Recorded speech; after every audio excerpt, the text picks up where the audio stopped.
It was a cold, moonless night in October when my friends and I decided to embark on an unforgettable adventure. Our school break had just started, and the thrill of Halloween was in the air. We were a group of 5: me, Alex, Sarah, Mark, and Emily, brimming with excitement and curiosity, ready to explore the abandoned asylum that loomed ominously on the outskirts of town.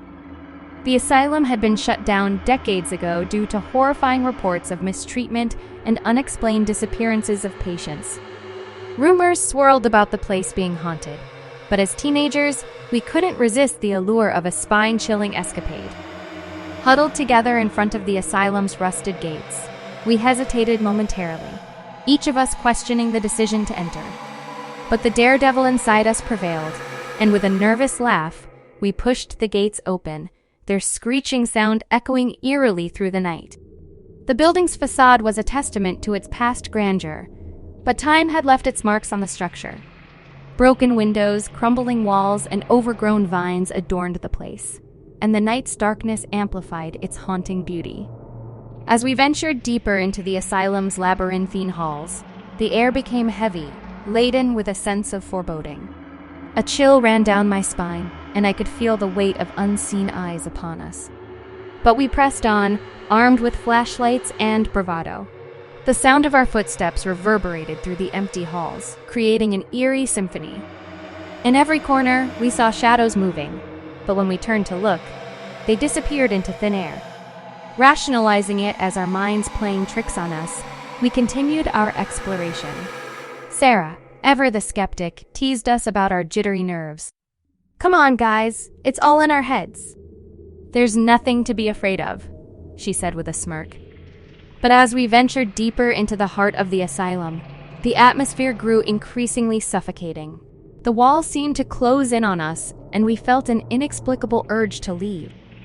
Yet, curiosity mixed with fear held us captive, urging us to uncover the asylum's dark secrets.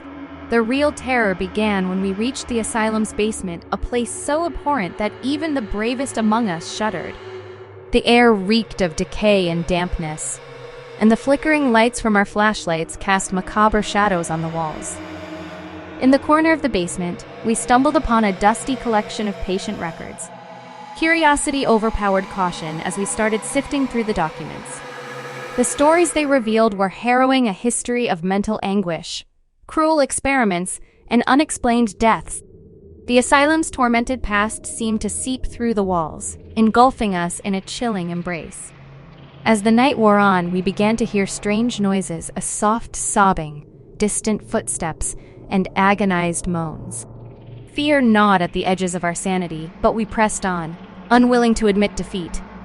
Emily, our resident paranormal enthusiast, suggested using a spirit board to communicate with any restless souls that might linger within the asylum.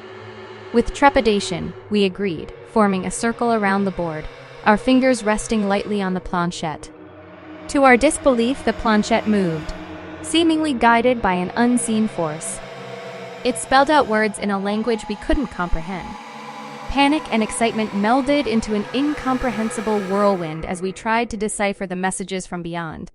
The entity claimed to be a patient named Jonathan, wrongfully committed and subjected to cruel experiments. His tale was one of anguish and betrayal, and he yearned for revenge against those who had wronged him. A sudden gust of wind extinguished our flashlights, plunging us into pitch darkness. The air grew unbearably cold, and the shadows around us seemed to coalesce into sinister forms. Panic consumed us, and we stumbled over each other in a desperate bid to escape the basement's claustrophobic grasp. In the dim moonlight filtering through the broken windows, we could see the asylum's decaying walls closing in around us, trapping us like helpless prey.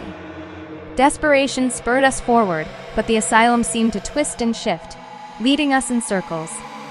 A haunting voice echoed through the halls, chilling us to the bone. "You should not have come here," it whispered, sending waves of terror crashing over us. Heart-pounding, I led my friends to the asylum's entrance, praying that we would find our way out of this living nightmare. But as we neared the exit, we found the rusted gate sealed shut, mocking our attempts to escape.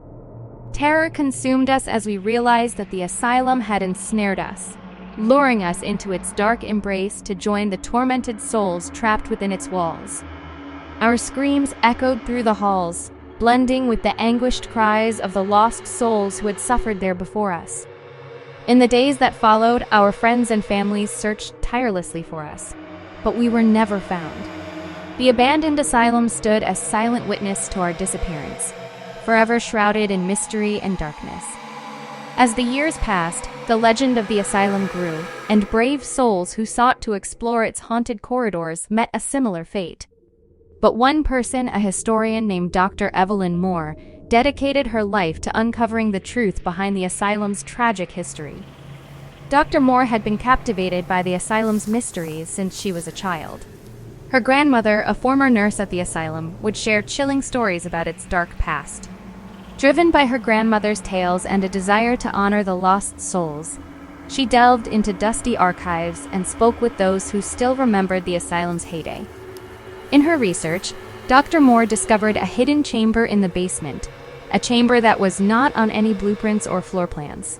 This revelation sent shivers down her spine, for she knew she had stumbled upon the heart of the asylum's malevolence. Armed with her findings, Dr. Moore sought permission to investigate the asylum thoroughly. The local authorities, hesitant but intrigued, granted her access. The once abandoned building now buzzed with the activity of researchers and historians, all eager to uncover the truth. As Dr. Moore and her team explored the asylum's depths, they uncovered harrowing evidence of the atrocities that had taken place within its walls.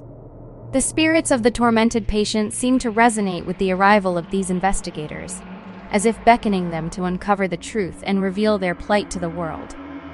One evening, as Dr. Moore sifted through patient records, she came across a familiar name, Jonathan, the spirit we had encountered through the spirit board on that fateful night. The records detailed the tragic tale of a young man who had been committed to the asylum under false pretenses, condemned to suffer unspeakable horrors. Driven by a newfound sense of purpose, Dr. Moore decided to communicate directly with the spirits using advanced technology. Her team set up recording devices and performed seances, hoping to give the lost souls a voice and finally put them to rest. The night of the séance arrived, and the atmosphere within the asylum was heavy with anticipation.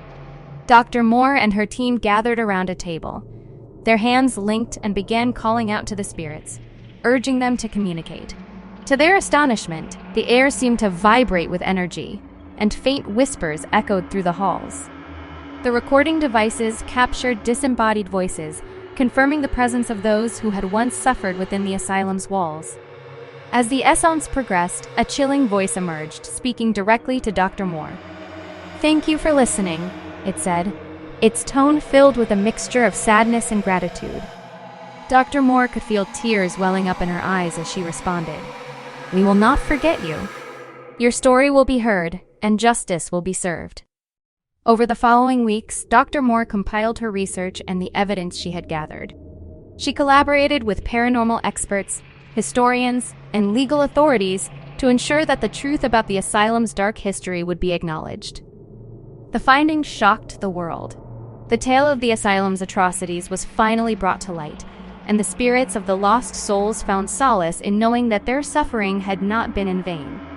Today, the asylum stands as a haunting reminder of a dark past, a place where the shadows of the tormented souls continue to linger, seeking redemption and closure. Dr. Moore's efforts earned her recognition and respect in the field of paranormal research, but she knew that the spirit stories were the real triumph. As for my friends and me, our fate remains unknown, forever tied to the asylum's chilling history. The town's residents tell tales of our restless spirits, wandering the halls in search of a way out, forever trapped in the shadows of the abandoned asylum. And so, our tale becomes another layer to the enigmatic and haunted history of Blackwood Asylum, a place that remains a chilling reminder of the horrors that once took place within its decaying walls. May our story serve as a cautionary tale to all who dare to venture too close to the shadows of the past.